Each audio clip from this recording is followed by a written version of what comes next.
The great hall of the Moonstone Palace blazed with silver torches, as hundreds of wolves gathered for the ceremony that would change the kingdom forever. Lyra pressed herself against the cold stone wall in the servants' corridor, watching through the narrow gap as the most eligible Omegas in the realm preened and postured, each one desperately hoping to catch the eye of the Alpha King, who had finally returned from 5 years of war at the borders.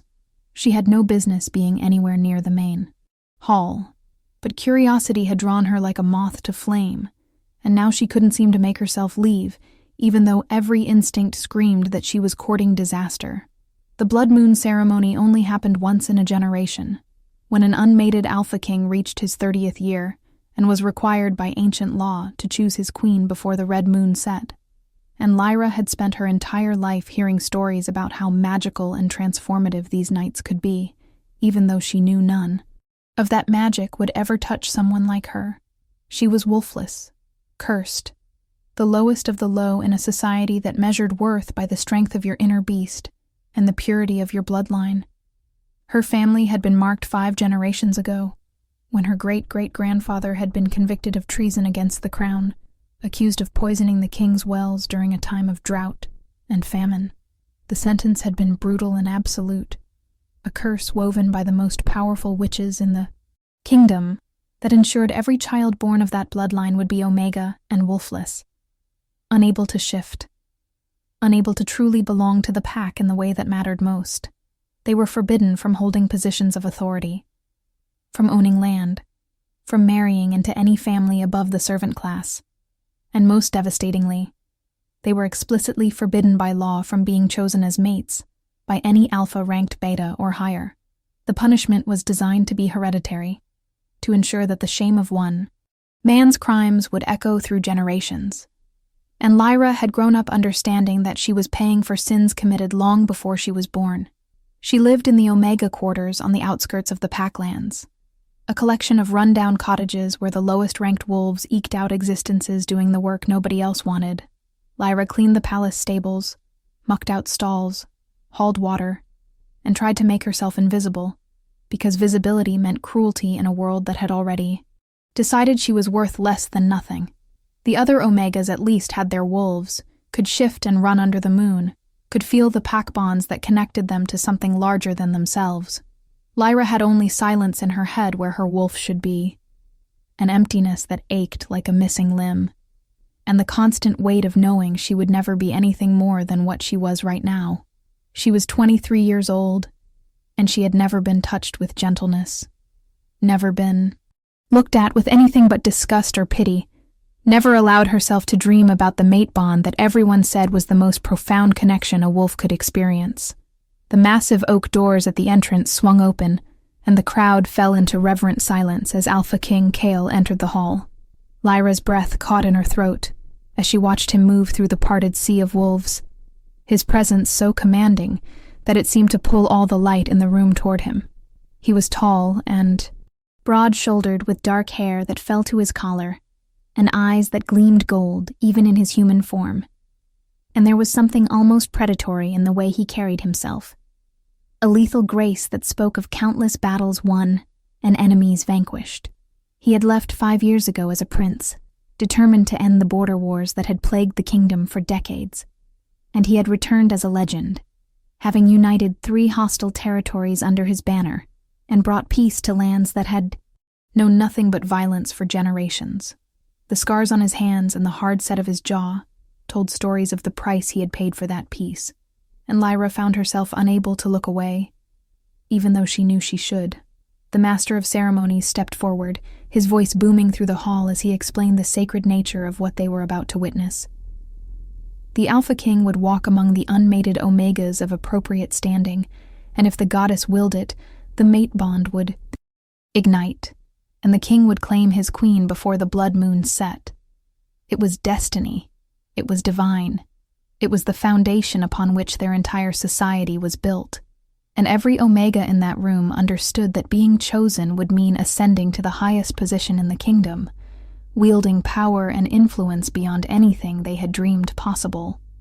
Lyra watched as they lined up, dozens of beautiful high-born Omegas in silk gowns that shimmered like starlight, each one more stunning than the last. They had been preparing for this moment their entire lives, trained in politics and diplomacy and the art of running a royal household, and any one of them would make a perfect queen. Kale began his walk down the line, his expression unreadable as he passed Omega after Omega without pausing. Lyra could see the desperation building in the room, the way the rejected Omegas fought to maintain their composure even as their dreams crumbled. She knew she should leave now, should slip back to her quarters before anyone noticed she had been foolish enough to watch. But something kept her frozen in place. Maybe it was the same morbid curiosity that made you look at accidents even when you knew you shouldn't. Or maybe it was the tiny, treacherous part of her heart that still believed in fairy tales, despite everything life had taught her about her place in the world. She pressed her hand against the stone wall and tried to imagine what it would feel like to be chosen, to be wanted, to have someone look at you like you were precious instead of disposable. Kale reached the end of the formal line and stopped, his body going rigid in a way that made the entire hall hold its breath. Then, impossibly, his head turned toward the servants' corridor where Lyra was hidden. His nostrils flared, and his eyes flashed full alpha gold, and suddenly he was moving, striding across the hall with such singular focus that wolves scrambled out of his way. Lyra's heart hammered against her ribs as she realized with dawning horror that he was coming toward her, that somehow he knew she was there, and she tried to back away, but her body wouldn't cooperate, because something was happening inside her chest, something huge and terrifying and overwhelming. Heat bloomed under her skin, and the air suddenly smelled like pine and winter frost and home, and when Kale yanked open the servant's door and his eyes locked on hers, the mate bond slammed into place with such force that she actually staggered. The sound that came from his chest was pure alpha possession, a growl that vibrated through her bones and made every wolf in the hall instinctively bare their throats in submission. He reached for her, and Lyra found herself being pulled into the main hall, dragged into the light where everyone could see her shabby clothes and tangled hair, and the mark of shame that every wolf could scent on her bloodline. Gasps echoed through the crowd, and then the whispers started, spreading like wildfire as wolves recognized what she was, and what it meant that the Alpha King's mate bond had chosen her. The Master of Ceremonies looked stricken, his face going pale as he clearly tried to figure out how to handle a situation that should have been impossible. Kale kept Lyra tucked against his side, one arm wrapped around her waist in a possessive hold that made it clear he had no intention of letting her go. And the bond pulsed between them like a living thing, singing in her blood and making her wolf try to surface even though she had never had one before. Elder Thorne stepped forward from where the council sat in judgment on their raised platform, his expression severe and his voice cutting through the chaos like a blade. He declared that there must be some mistake, that the bond could not have truly formed because the female in question was of cursed blood, forbidden by ancient law from being chosen by any alpha of rank. He cited the law of bloodlines, enacted 200 years ago and never once challenged, which explicitly stated that descendants of traitors could not be elevated to positions of power or mated to anyone above servant class. The penalty for violating this law was severe, he reminded the hall, looking directly at Kale. An Alpha King who defied it would be considered unfit to rule, would forfeit his crown to the council until such time as he came to his senses and chose a proper mate. If he refused, it would be considered an act of rebellion against the kingdom's foundational laws and could trigger a civil war, as noble families chose sides. Kyle's voice when he spoke was deadly calm, the kind of calm that came before violence. He said the mate bond was sacred, ordained by the goddess herself, and no law written by men could supersede divine will. His wolf had chosen, and he would honor that choice no matter what the council threatened. Lyra felt tears burning her eyes because she could hear what this would cost him, could see the way the noble families were already turning away in disgust, and she knew she should reject the bond herself to spare him this impossible choice. She tried to pull away, but his arm tightened, and he looked down at her with such intensity that her breath caught, and she saw something in his eyes that looked like recognition, like he had been searching for her his whole life, and had finally found his way home. The bond flared hotter between them, and Lyra felt something crack open inside her chest. that empty place where her wolf should have been suddenly filling with light and warmth, and a presence that felt ancient and powerful and utterly hers. The hall erupted into chaos as her transformation began. Power surged through her body in waves that made her cry out, and Kale held her as her bones began to shift and change. Every wolf in the room could sense what was happening, could feel the magnitude of the magic that was unmaking her curse right there in front of them. Light poured from her skin like liquid silver, and when her wolf finally emerged, breaking free of the chains that had held her dormant for 23 years, the sound she made shook the palace foundations. She was massive, easily as large as Kale's alpha wolf, with fur that gleamed white as snow, and eyes that burned with an inner fire that made wolves throughout the hall drop to their knees in instinctive submission. Lyra's consciousness merged with her wolf's, and suddenly she could feel everything. The pack bond snapping into place one by one, the thrumming power in her blood that spoke of something far older than the curse that had tried to contain it, and beneath it all, the unshakable certainty that she was exactly where she was meant to be. If you're enjoying this story of forbidden love and destiny rewritten, please hit that like button and let me know in the comments what you think is going to happen next. Will the council accept Lyra as queen, or will they try to tear these fated mates apart? Subscribe so you don't miss what comes next, because this is only the beginning. Elder Thorn looked like he had seen a ghost. His face drained of all color as he stared at Lyra's wolf form. He demanded to know what bloodline magic this was, what trickery was being employed, because it was impossible for a cursed Omega to manifest a wolf this powerful. Other council members were conferring urgently among themselves, their expressions ranging from shock to barely concealed fear, and Lyra realized with creeping certainty that they knew something the rest of the kingdom didn't. Her wolf snarled low in her chest, and suddenly memories that weren't hers began flooding her mind. Images of her great-great-grandfather standing before a different council, proclaiming his innocence even as they condemned him. She saw him refusing to falsify records that would have covered up the council's embezzlement from the royal treasury. Saw him threatened and then framed when he wouldn't cooperate. Saw the curse being woven not to punish treason, but to silence a man who had discovered too much about the corruption at the heart of the kingdom's government. Lyra shifted back to human form, Kale immediately wrapping his cloak around her nakedness, and when she spoke, her voice carried a power that made the wolves around her instinctively listen.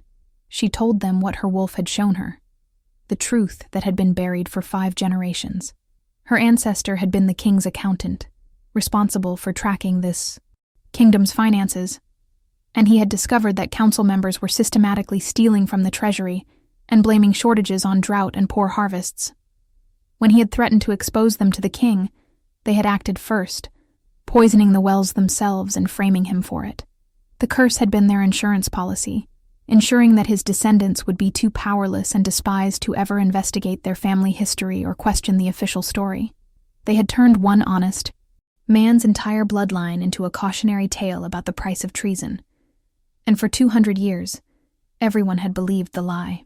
The hall erupted into shouting as wolves began demanding answers from the council. Elder Thorn tried to maintain order, but other elders were backing away from him, clearly unwilling to go down with a conspiracy that was rapidly unraveling. Kale's second in command, a massive beta named Marcus, who had fought beside him for years, stepped forward and declared that this explained inconsistencies he had found in the historical records while researching bloodline laws. There were pages missing from the archives around the time of the trial, accounts that had been altered, and witnesses whose testimonies contradicted each other in ways that suggested coaching. He had thought it was simply sloppy record-keeping from 2 centuries ago, but now it was clear there had been a deliberate effort to bury the truth and ensure it stayed buried. Kale's voice cut through the chaos with alpha command that forced every wolf into silence. He said the mate bond did not lie, and clearly the goddess had chosen this moment to reveal a truth that had been hidden for too long. He was claiming Lyra as his mate and his queen, and anyone who challenged his right to do so would be challenging the sacred bond itself.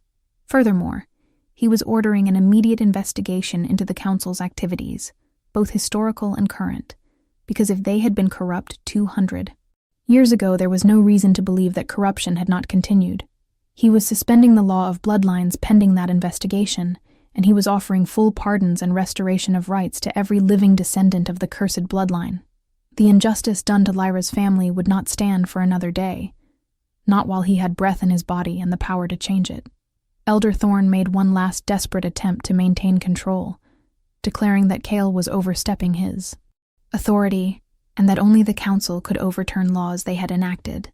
But Cale smiled, and it was the smile of a wolf who had just cornered his prey. He reminded the elder that the Alpha King's authority came directly from the goddess through the mate bond, and that divine right superseded any earthly council. He had spent 5 years uniting territories and building alliances, and he had the loyalty of every warrior who had fought beside him, plus the backing of the new allied territories who owed him their peace and prosperity. If the council wanted to challenge him, they were welcome to try, but they should understand that they would lose, and they would lose badly. The choice was theirs: cooperate with the investigation and accept whatever consequences came from the truth being revealed, or be removed from power by force and face far harsher judgment.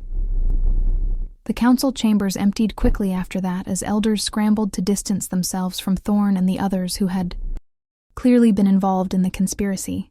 Cale kept Lyra close as they navigated the political firestorm, his presence a constant reassurance even as her world tilted sideways. She had gone from invisible servant to queen designate in a single night, and the whiplash was almost physically painful. Wolves who had looked through her yesterday were now bowing as she passed, and she didn't know how to process any of it. The mate bond helped, that constant thrumming connection to Cale that made her feel less alone, but she was terrified of disappointing him and proving that the council had been right to consider her unworthy, even if their reasons had been built on lies. Cale seemed to sense her spiraling thoughts, because he pulled her into a private antechamber away from the crowds and cupped her face in his hands. He told her he knew this was overwhelming, and he didn't expect her to have all the answers immediately. They would figure it out together, day by day, and he would be beside her, every step of the way. The bond had chosen them for a reason, and he trusted that even if he didn't fully understand it yet, when he looked at her, he didn't see a cursed Omega or a servant. He saw his mate, his equal, the other half of his soul, and nothing the council or anyone else said could change that fundamental truth. Lyra felt something tight and fearful in her chest start to loosen, and when he kissed her for the first time, it felt like coming home after a lifetime of wandering. The investigation that followed was brutal and comprehensive. Kyle assigned Marcus to lead it, giving him full authority to examine any records and question any wolves regardless of rank. What they uncovered was worse than anyone had imagined. The council corruption hadn't ended with framing Lyra's ancestor. It had continued and evolved over 2 centuries. They had been systematically oppressing lower-ranked wolves to maintain their own power, using bloodline laws and social hierarchy to ensure that wealth and influence remained concentrated in noble families, while servants and Omegas had no path to advancement. They had embezzled millions from the royal treasury over the generations, hidden behind complex accounting that only someone with expertise could unravel. They had arranged marriages and assassinations to keep certain families in power, had falsified bloodline records to elevate their allies and condemn their enemies, and had created an entire system of oppression disguised as sacred tradition. Lyra found herself at the center of the reform efforts, not because she sought power, but because Cale kept asking for her perspective on how laws and policies affected the lowest-ranked wolves. She had lived the reality of that oppression in ways he never could, and her insights were invaluable in understanding what needed to change. She started attending council meetings despite the hostile stares, started speaking up when policies were proposed that would harm vulnerable pack members, and slowly began to understand that her voice mattered now in ways it never had before. Other Omegas from the cursed bloodline sought her out, sharing stories of abuse and discrimination they had endured, and Lyra realized she had a responsibility to use her new position to help them in ways no one had ever helped her. The formal mating ceremony was held 3 months later under a full moon, after enough time had passed for the initial scandal to settle, and for Lyra to complete the training necessary to function as queen. Cale's mother, the Queen Dowager, had taken her under her wing and taught her statecraft and protocol.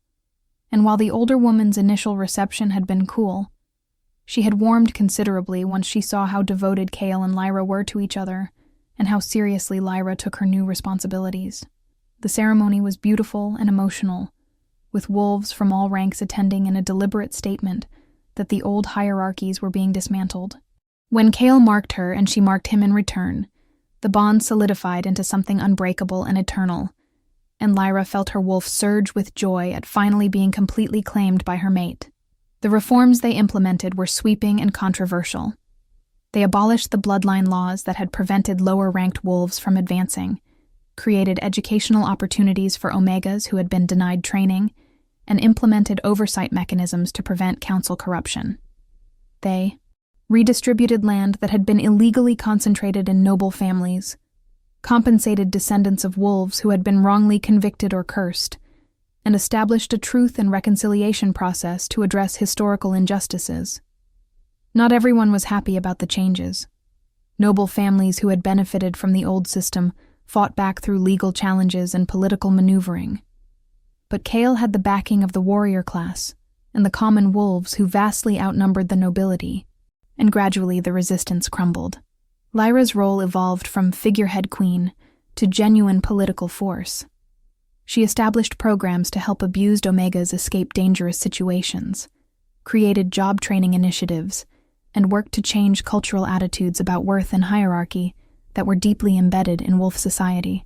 She met with delegations from the allied territories and helped negotiate trade agreements that benefited common wolves rather than just enriching nobles. She used her story strategically, never shying away from where she had come from, and her authenticity resonated with wolves throughout the kingdom, who had also been told they were worthless because of circumstances beyond their control. She made mistakes and learned from them, leaned on Kale when things got overwhelming, and slowly grew into the leader she had never imagined she could become. Elder Thorne and 6 other council members were convicted of corruption and treason after the investigation concluded. Their lands and titles were stripped, and they were exiled to the border territories with nothing but the clothes on their backs, sentenced to live as common wolves without rank or privilege. It was a mercy compared to what they deserved, but Kale and Lyra agreed that creating more bloodline curses would make them no better than the wolves they were trying to replace. The council was reformed with representatives from all ranks, rather than just nobility, and new laws were enacted to ensure transparency and prevent the concentration of power that had enabled the corruption. It was messy and imperfect, and there were setbacks, but it was progress, real, tangible progress toward a more just society. 2 years after the Blood Moon ceremony, Lyra stood on the palace balcony overlooking the Packlands and marveled at how much had changed. The Omega quarters where she had lived were being rebuilt into proper housing with running water and heating, funded by recovered embezzled money. Former cursed bloodline wolves held positions throughout the government and military based on merit, rather than being confined to servant roles. The next generation of pups was growing up in a kingdom that valued them for who they were, rather than what rank they were born into. It wasn't perfect, and there was still work to do, but it was so much better than it had been. And Lyra knew that her children would inherit a world where their worth wasn't determined by their bloodline or whether they had the right kind of wolf. Kale came up behind her and wrapped his arms around her waist, pulling her back against his chest in the easy intimacy of mates who had weathered storms together and come out stronger. She leaned into him and felt the bond hum with contentment between them, that constant connection that had transformed both their lives in ways neither had expected. He asked what she was thinking about, and Lyra smiled, placing her hands over his and letting herself feel the weight of everything they had built together. She told him she was thinking about the girl she had been 2 years ago, hiding in the shadows and believing she would never be anything more than invisible and unwanted. That girl could never have imagined standing here as queen, as a leader who had helped change the kingdom's fundamental structure, as a woman who was loved and valued and seen. Kale turned her in his arms so he could look into her eyes, and the expression on his face was soft with the kind of love that had been tested and proven true. He said he was grateful every day that the goddess had led him to her, that she had challenged him to be a better king and a better man, that she had shown him what real strength looked like by refusing to let injustice stand, even when speaking up put her at risk. The mate bond had given them each other, but they had chosen every day since to build something beautiful from that initial spark, and he was proud of what they had accomplished together. Lyra kissed him and felt her wolf purr with satisfaction, and she knew that whatever challenges came next, they would face them together as true partners in every sense of the word. The kingdom still had wolves who resented the changes and longed for the old ways, but they were a shrinking minority as the benefits of the reforms became undeniable. The economy was stronger with more wolves participating fully in society.